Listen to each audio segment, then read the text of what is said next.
Assalamualaikum warahmatullahi wabarakatuh. Halo semuanya. Kami dari kelompok 1 Program Studi Kebidanan Program Sarjana Kebidanan Fakultas Ilmu Kesehatan Universitas Aisyah Yogyakarta 2022. Di video kali ini kami akan membahas tentang nifas. Sebelum membahas nifas, saya akan memperkenalkan anggota dari kelompok kami, yaitu ada Nur Khofifah Triandini, Ayu Lestari, Nurul Husna Rafiul Darajah, Mayang Sekar Kinanti, Selpina Dara Puspita, Nurul Aprilianti, dan Naimah Hakibsa. Apa itu nifas? Nifas adalah masa pemulihan alat-alat kandungan sesudah persalinan yang dimulai sejak keluarnya plasenta dan akan berakhir setelah alat-alat tersebut kembali pada keadaan semula 6-8 minggu. Selanjutnya, apa sih tujuan asuhan masa nifas itu? Dalam masa nifas, ibu memerlukan perawatan dan pengawasan yang dilakukan selama ibu tinggal di rumah sakit maupun setelah keluar dari rumah sakit atau rumah bersalin. Adapun tujuan dari perawatan masa nifas adalah yang pertama, mendeteksi adanya perdarahan masa nifas, mendeteksi adanya kemungkinan perdarahan postpartum dan infeksi. Penolong persalinan harus waspada sekurang-kurangnya 1 jam postpartum untuk mengatasi kemungkinan terjadinya komplikasi persalinan. Umumnya wanita sangat lemah setelah melahirkan terlebih bila partus lama.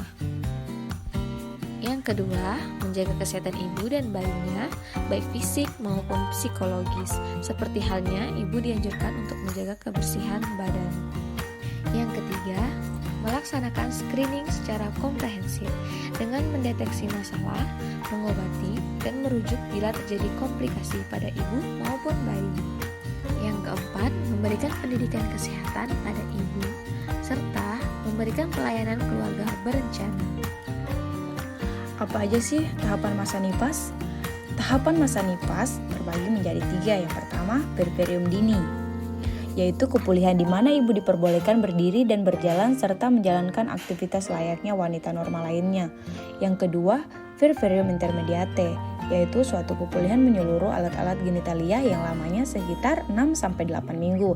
Yang ketiga, remote puerperium, waktu yang diperlukan untuk pulih dan sehat sempurna, terutama apabila ibu selama hamil atau persalinan mempunyai komplikasi. Tanda bahaya masa nifas. Tanda bahaya masa nifas yaitu ada perdarahan setelah persalinan. Sangat berbahaya apabila terjadi perdarahan yang berlangsung terus-menerus disertai bau tak sedap dan demam. Kedua, keluar cairan berbau dari jalan lahir. Keluarnya cairan berbau dari jalan lahir menunjukkan adanya infeksi. Hal ini disebabkan karena adanya metritis, abses pelvis, infeksi luka perineum, atau karena luka abdominal. Yang ketiga, bengkak di wajah, tangan, dan kaki. Bengkak pada wajah, tangan, dan kaki disertai karena adanya tekanan darah tinggi dan sakit kepala. Kemudian yang keempat, demam lebih dari 2 hari. Demam lebih dari 2 hari pada ibu nifas bisa disebabkan karena adanya infeksi. Kelima, payudara bengkak merah disertai rasa sakit. Karena adanya bendungan payudara, inflasi atau infeksi payudara dapat menyebabkan payudara bengkak merah disertai rasa sakit. Yang keenam, ibu terlihat sedih, murung, dan menangis tanpa sebab. Selanjutnya kita akan membahas apa saja perubahan fisiologis pada masa nifas. Yang pertama, perubahan pada sistem reproduksi. 1. Uterus. Involusi uterus atau pengerutan uterus merupakan suatu proses di mana uterus kembali ke kondisi sebelum hamil. Kedua, lokea, di mana lokea terbagi menjadi beberapa bagian. Yang pertama ada rubra. Rubra biasanya keluar di hari pertama sampai hari ketiga. Warnanya merah kehitaman. Terdiri dari sel desidua vernix caseosa, rambut lanugo, sisa mekonium, dan sisa darah. Kemudian ada sanguinolenta, di mana biasanya keluar di hari ketiga sampai hari ketujuh. Warnanya putih bercampur darah. Ini terdiri dari sisa darah bercampur lendir. Kemudian ada juga serosa, di mana keluarnya di hari ke-7 sampai hari ke-14. Biasanya warnanya kekuningan atau kecoklatan, lebih sedikit darah dan lebih banyak serum. Juga terdiri dari leukosit dan robekan laserasi plasenta. Dan yang terakhir ada alba, di mana ini biasanya keluar di hari ke-14 seterusnya. Dia berwarna putih, mengandung leukosit, selaput lendir serviks, dan serabut jaringan yang mati. Ketiga ada serviks. Serviks mengalami involusi bersama-sama uterus. Setelah persalinan, ostium eksterna dapat dimasuki oleh 2 hingga 3 jari tangan.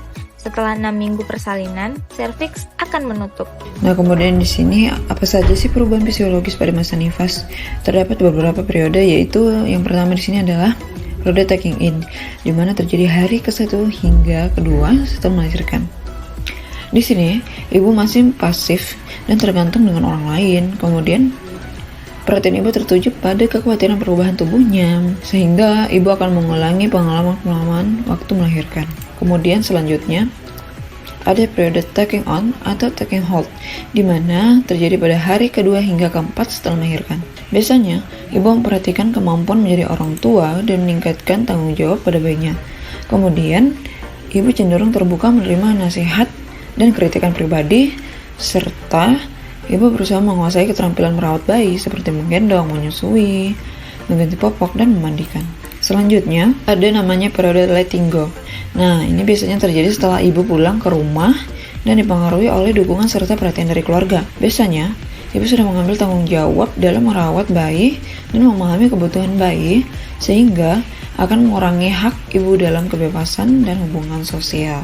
Bagaimanakah kebijakan program nasional masa nifas? Untuk mengetahuinya, mari kita simak penjelasan berikut. Yang pertama, 6-8 jam setelah persalinan.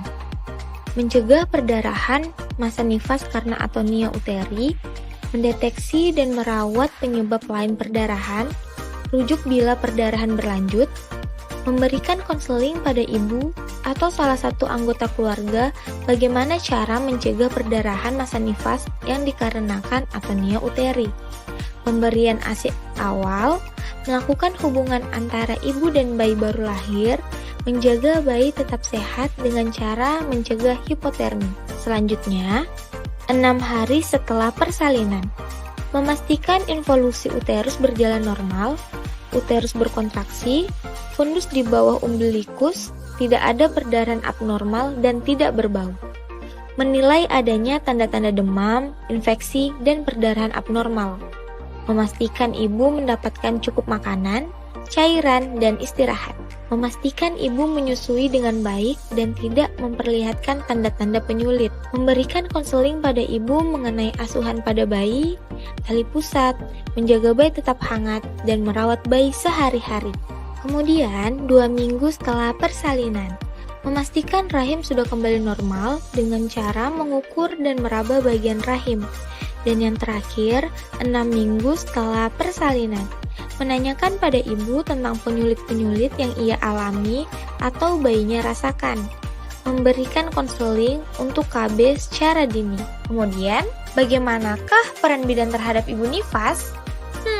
Mari kita bahas satu persatu. Yang pertama, peran bidan sebagai pendidik. Bidan memberikan KIE psikososio-spiritual dan perubahan secara fisik yang akan dialami oleh ibu.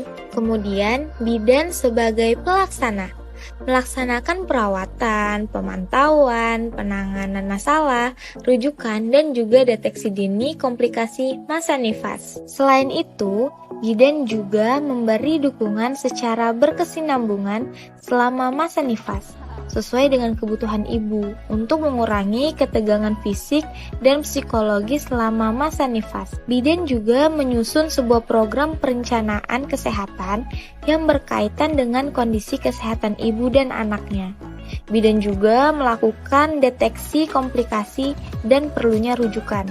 Kemudian mendorong ibu untuk menyusui bayinya dengan meningkatkan rasa nyaman. Masa nifas dalam pandangan Islam.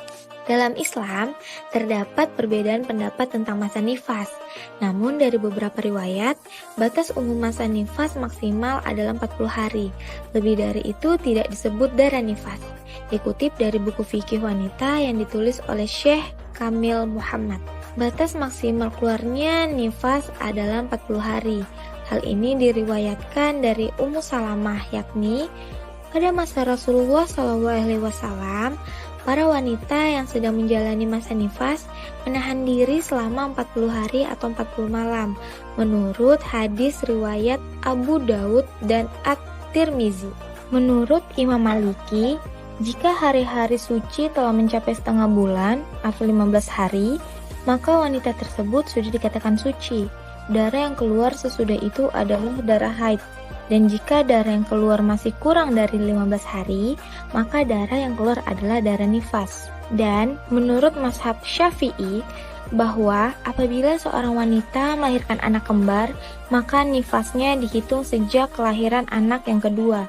Darah yang keluar sehabis melahirkan anak pertama tidak dianggap sebagai darah nifas. Mazhab Maliki berpendapat bahwa antara kelahiran antara anak pertama dan anak kedua sampai 60 hari, maka masa nifasnya sendiri-sendiri. Tapi kalau kurang dari 60 hari, maka masa nifasnya hanya 1 dan dihitung sejak kelahiran anak pertama. Sekian video penjelasan dari kelompok kami. Apabila ada kekurangan dan kesalahan, mohon dimaafkan. Thanks for watching. Wassalamualaikum warahmatullahi wabarakatuh.